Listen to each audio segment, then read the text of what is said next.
I had a great education, I had a family who loved me, I had role models in my country, I had confidence in my own future. Oh, those kind of things had no impact on me. And that's the kind of resilience that we want to give the Black American children, so that they have so much confidence in their own future that when they do encounter the inevitable racism, that it will bounce off them, that they'll be, like the Avengers, they'll be immune to it. And then we don't have to stop racism altogether, because we're never going to be able to do that, but we can have children that are not affected by it, that don't internalize it, that don't see it as their problem. They see it as the person whose racist problem. Before I actually get into what I have to say, shout out to KG for posting this in his Discord, because when I saw this, I immediately said, what the f is RFK talking about with this babbling bullshit that he's speaking on right here? And this is coming from, I guess it's a Blacks for Kennedy event. I'm looking at the bottom, like I saw the bottom of the page, it says Blacks for Kennedy. And as you can see, there's clearly nothing but a bunch of black people around him. The minute that RFK said that, they should have got their asses up and before leaving, cussed his ass out right there. I don't give a damn how it would have made you look before saying this wild shit that just came spewing out of his mouth like it was gospel. So you heard what this man said. He basically, in layman terms, said that black children, so you're acknowledging black children do indeed face racism. So now you're admitting that racism is indeed real. White supremacy is indeed a thing in America, because for so long they would go and duck and dodge it. Many of them still are doing it. So you're acknowledging that, but you're also on the flip side telling them that they should just deal with it, that they're immune to it. Let me actually read, because someone actually who posted this actually wrote out the key points in what he said. They said, if you give black children quote unquote resilience, then inevitable racism will bounce off of them like they are the Avengers. And I'm reading this to you because I know it's kind of hard to get through that scratchy chalkboard screeching sound of a voice that RFK has. Will bounce off of them like they are the Avengers because they will be immune to it. And then we don't have to stop racism altogether because we're never going to be able to do that. So let me break that down line by line. Resilience. So he's again acknowledging that black children deal with racism a lot, or black people in general in America, especially black Americans. But instead of just facing it head on and dealing with it, because we've dealt with it so long, we should just take it. We should just roll over and take it, because that's just the American way, right? That's what he's saying. Keep in mind, this is Trump's pick for the Department of Health. This is his pick. Now, this was before Trump got elected, because it says Blacks for Kennedy. So I don't know how long ago this was, but it wasn't that long ago, but it was definitely before November the 5th. He says inevitable racism will bounce off of them like they are the Avengers. Why? Why do we have to? You know what? Let me just put it in the stance of the children. Why do our kids have to just simply deal with it, but then other groups of people, they can deal with it head on, and in some cases get a whole hate crime bill passed for them? We don't have one. They don't have any protection. So they just have to deal with it because we're strong, right?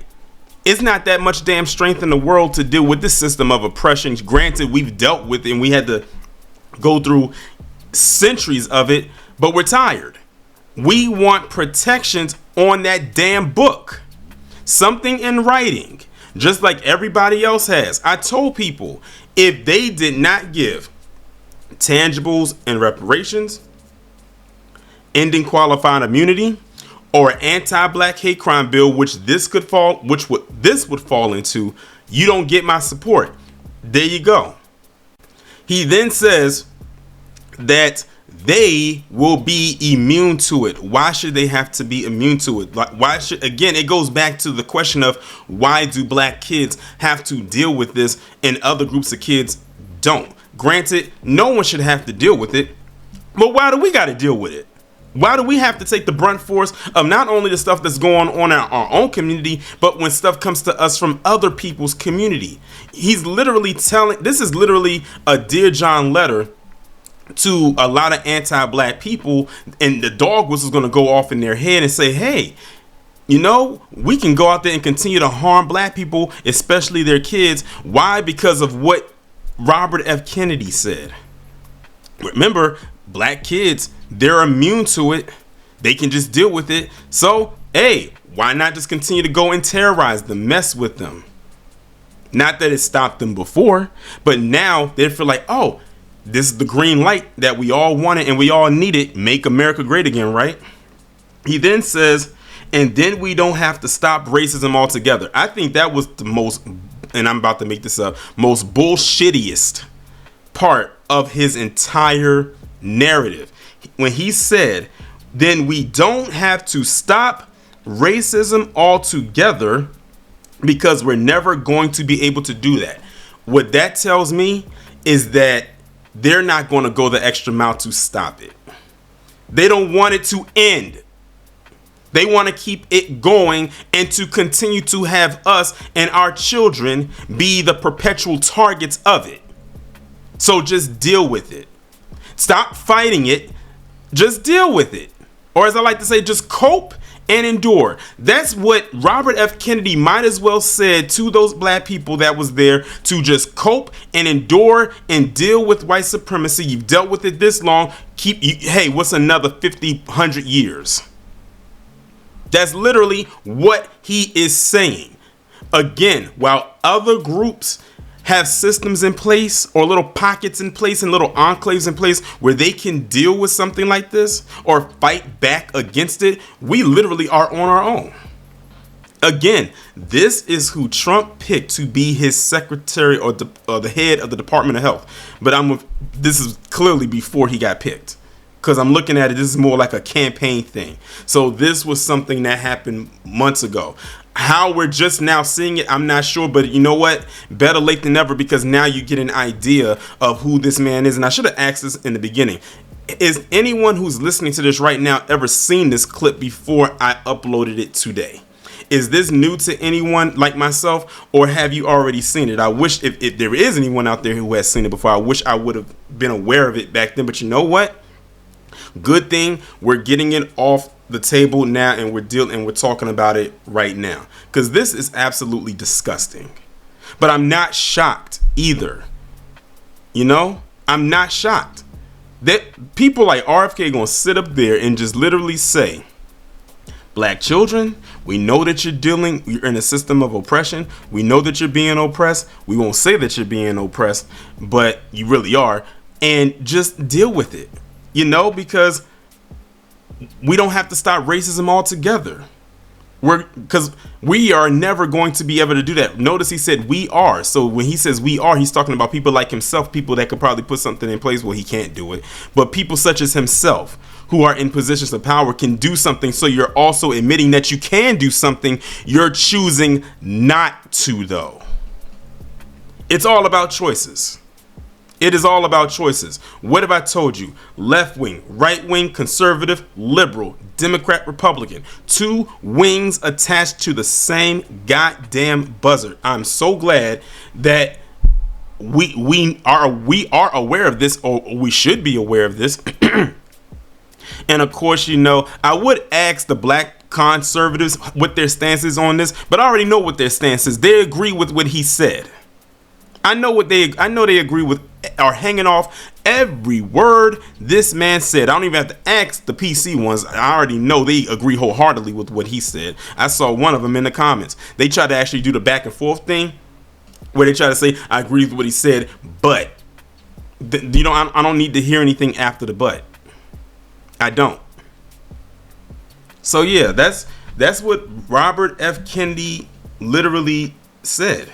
He said that out of his own mouth in front of a group of black people who just sat there and didn't even rebut what he said. Now, I don't know what was discussed before this, because this is only a small clip. I don't know when it was discussed, and I don't know what happened after, but I'm only going based off what I saw and what I heard and what you saw and what you heard.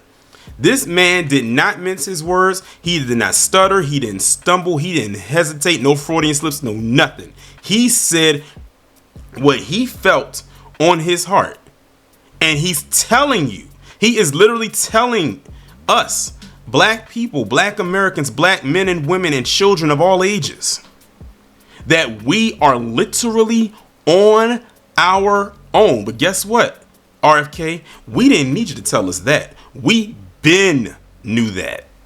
We've been telling our people that for ages, that we are on our own. We don't need him to be the messenger now, because, you know, that's just like preaching to the choir. You're telling people that have been hearing that for years. But for those of you who did not get the message or get the memo before today, there it is right there. You just heard it. He literally said in so many words that black people, we are on our own. And whenever we deal with anti-blackness, don't try to fight it. Just be resilient, because it's going to bounce off you like you're the Avengers. Then we don't have to stop racism altogether, because it's not going to be able to happen. Sounds a lot like when they try to tell us that we're not getting our tangibles and reparations, yet they found a way to divvy out the dividends to other groups of people here and abroad. We are on our own. And if this did not tell you that, I don't know what will.